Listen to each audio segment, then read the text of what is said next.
Hey, what are you guys doing? What are you talking about? What's going on?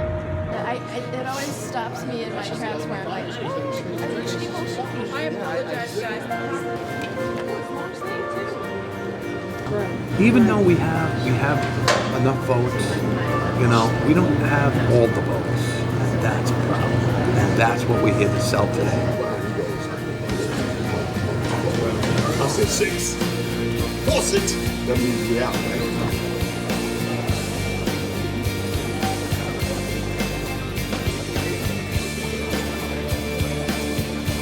You cannot pick and choose which Americans you want to help. I don't work for Congress and the Senate. I work for the men behind me and the women. I don't care who we leave pissed off at us because we're talking about human life. These men and women that serve Congress and the Senate, we've heard it before, have a moral obligation. But where is everybody? We've done our work. We've traveled here countless times. Today's trip 19 in 2015. We're tired. We cannot keep bringing our sick and dying heroes down here.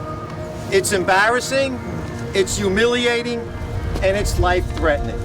What do you say? Is the time for talk over? Yes! I think the time for action is now. But let me ask my colleagues, is the time for action now? Yes!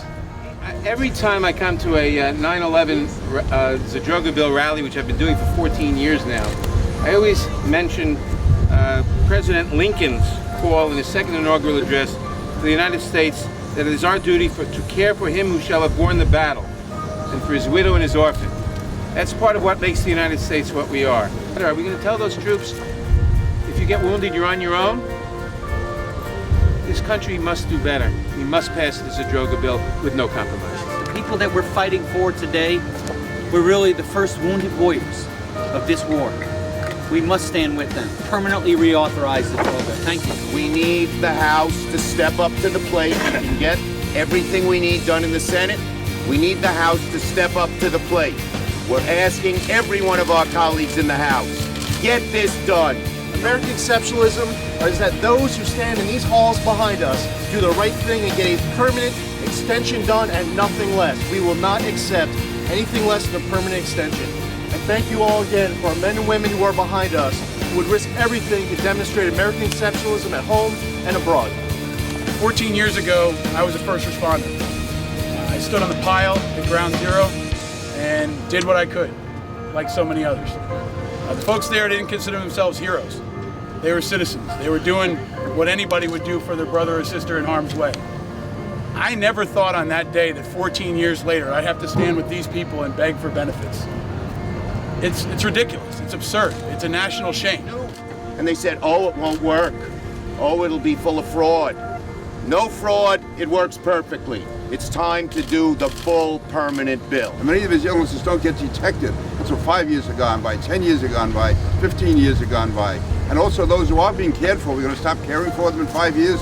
The fact is this bill has to be extended and there's no reason not to. It should be a truly bipartisan effort. We will do all we can on our side of the aisle, and the fact is that it is up to our side of the aisle to get it done. I pledge to you, I will continue to work with everyone to make sure we get it done. But thank you for being here today. You're doing God's work. Thank you and God bless you. What kind of message does it send to America if folks like this have to stand up in front of Congress and beg for health care support? So let's show the world how America takes care of its heroes.